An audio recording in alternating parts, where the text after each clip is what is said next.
Denzel Washington walked onto the set of The View Thursday morning with his usual quiet confidence. Not rushed, not showy, just grounded.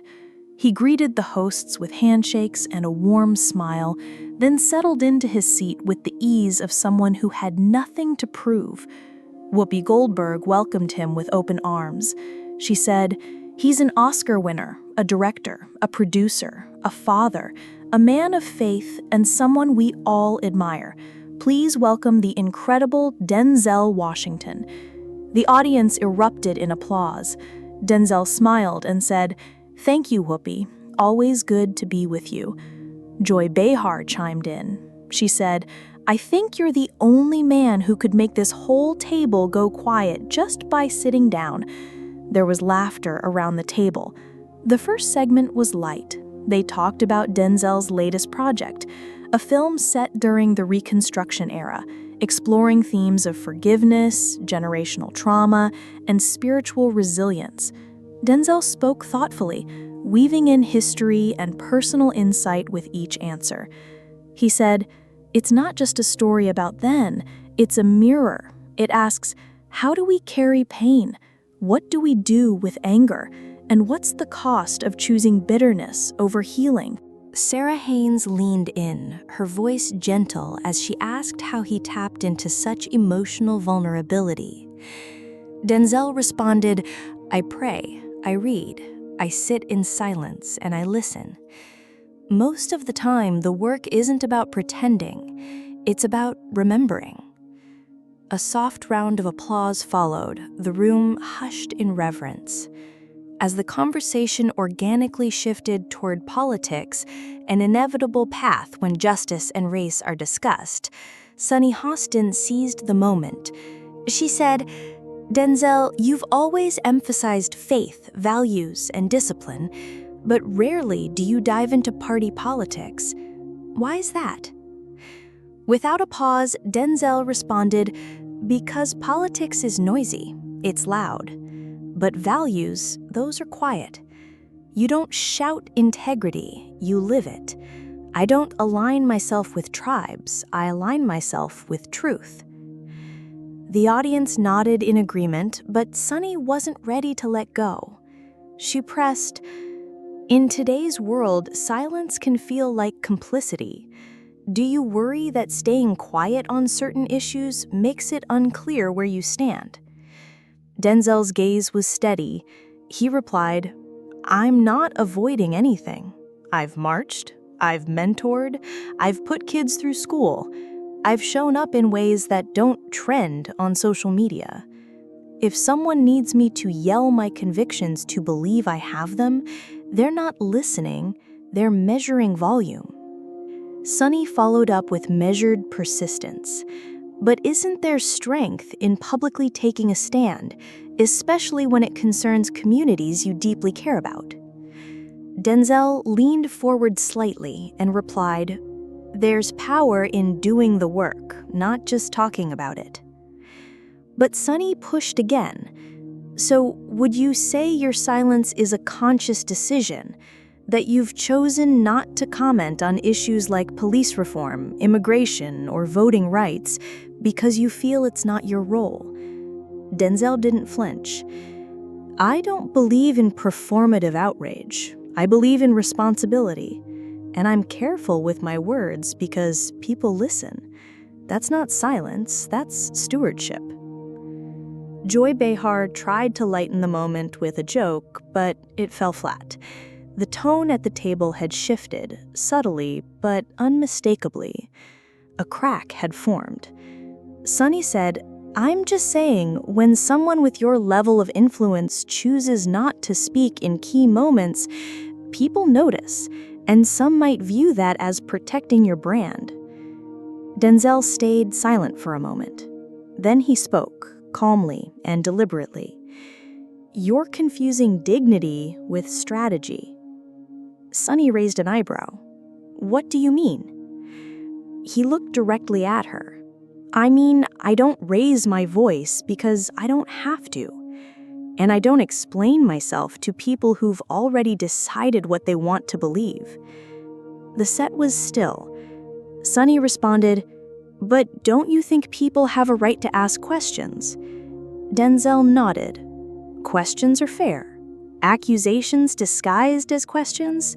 That's something else.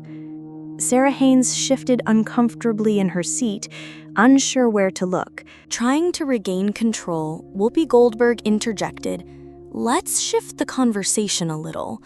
But Denzel didn't budge. His attention stayed fixed on Sunny.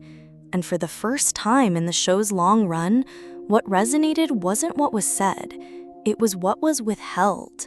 The tension wasn't explosive. It was composed, powerful, and unshaken. When the segment returned from commercial, the energy hadn't lightened. Whoopi's voice was cheerier, a clear attempt to return to neutral ground. She smiled at the camera. "We're back with the legendary Denzel Washington. We've been having a passionate conversation about values, responsibility, and how we show up for the world." Denzel acknowledged her with a nod, but didn't return the smile.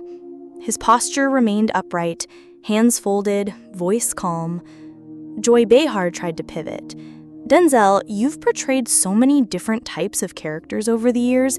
Kings, killers, fathers, heroes. Do you ever feel like people mix you up with your roles?" "All the time. It comes with the territory. People meet me and expect a sermon or a speech. I give them a hello." The audience chuckled softly, but the room's tension lingered. Sunny wasn't done. "You talked about stewardship, but with voting rights under attack, books being banned, extremism on the rise, what does stewardship look like to you if it doesn't involve speaking out?" Turning to her, Denzel replied, "Stewardship means showing up where there are no cameras, walking into prisons, paying tuition, offering jobs to people locked out of the system, backing projects that elevate. That's not a tweet, that's a life." Sunny's voice was quieter now, yet intense. But sometimes your voice alone, because of who you are, can shift perspectives. Choosing not to use it might feel like turning away. Denzel paused. He looked at his hands, then lifted his gaze. "That's the issue. You don't know where I've used it. You only know where you didn't hear it." Sunny leaned closer. "I'm not accusing, I'm asking." Denzel countered, "No, you're assuming, and I'm not obligated to prove my convictions to anyone on this stage." The silence deepened. Sarah Haynes tried to bridge the divide. "I think Sunny is just saying that people admire you, and maybe they want to hear that someone they look up to shares their fears and dreams." Denzel nodded gently. "I understand that, but admiration doesn't equal ownership. I'm not a symbol. I'm a man, a flawed, growing, committed man, and I didn't come here to be interrogated about my moral worth." Whoopi chimed in carefully. "We may have touched on something difficult here, but let's not confuse confrontation with clarity." Denzel turned to her. "I value this dialogue, but I also recognize when a conversation becomes a setup." Joy tried to soften the mood. "No one's trying to corner you, Denzel. We care about you." He replied, "Love shows up different than this." Sunny's tone turned apologetic. "If it felt personal, I'm sorry. I just think public figures have a responsibility, and sometimes silence speaks louder than words." Denzel's gaze stayed on her. "And so can grace." The atmosphere turned heavier, not explosive, but dense with the weight of unspoken truths. Two people weren't yelling, they were colliding in silence. "We're going to take another break," Whoopi announced. As music faded in and the shot widened, Denzel calmly reached down to remove his mic. At first, the audience didn't react, but the production crew noticed. Denzel rose slowly. Joy reached for him. "Wait, are you leaving?"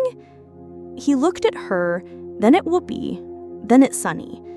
"I came here to talk about a film, about healing, about where we go from here. But I'm not going to sit at a table where every word I say is held up like evidence in a trial." Whoopi chimed in carefully. "Denzel, you don't have to," but he cut her off with a look. I've done the work, and if you can't see that, then this isn't my table." Then he left, not in anger, not in haste, just with finality. When the show returned from the break, something was different. Denzel Washington's seat sat empty. The hosts were subdued. The audience remained silent, unsure how to respond. Looking directly into the camera, Whoopi spoke first. "Before the break, Denzel Washington left our set, and while that wasn't expected, it's his choice. He said what he needed to say. We respect that." Joy Behar added quickly, "I just want to say for the record, Denzel is someone we admire deeply. No one at this table was trying to provoke him." There was a pause before Sunny spoke. "If I came across as accusatory, that wasn't my intention, but I believe in hard questions. That's what we do here." Sarah Haynes, visibly uneasy, offered a quiet observation. "There's a difference between hard questions and questioning someone's heart. That's a fine line, and I think maybe today we crossed it." When the cameras cut, producers were left in a panic. The segment was supposed to focus on art, spirituality, and legacy. Instead, it turned into breaking news as it unfolded. Within hours, social media was flooded, not with shouting or theatrics, but with a clip of a man quietly removing his mic and walking away with grace and quiet conviction. The video landed differently. Some applauded Denzel's composure, admiring his refusal to be pulled into a spectacle. Others criticized him, suggesting he was being too sensitive, that public figures should expect tough questions. But the real conversation wasn't about who was right. It was about how he chose to respond. One podcast host reflected, "He didn't storm out. He didn't shout.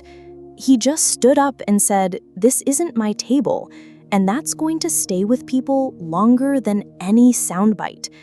A former colleague wrote, "Denzel gave us all a lesson in self-respect today." A cultural analyst commented, "In a time when everyone's yelling to be heard, he picked silence, and that spoke volumes." Later that night, Sunny released a brief statement. "I respect Denzel Washington immensely. Our conversation took a turn, and I regret it. My goal was dialogue, not confrontation." Denzel himself stayed silent. No tweets, no follow-ups. But when a red carpet reporter asked about the moment during a different event, he paused and gave a knowing smile. Then he simply said, "Not everything needs a sequel," and moved on. Back on The View, the aftermath was subtle but significant. The show still tackled difficult topics, but after Denzel departed, there was a noticeable change, a gentler rhythm, a more mindful approach. It wasn't fear driving it. It was something deeper, an awareness that not every guest arrives to perform. Some show up to be heard. And when they aren't, when they're dismissed or talked over, they don't erupt. They exit with intention. Denzel Washington didn't walk out to prove a point. He walked out because he already had. And in doing so, he reminded millions watching that sometimes power isn't in what you say, it's in knowing when the conversation has stopped being a conversation and saying clearly and calmly, "I'm done with this."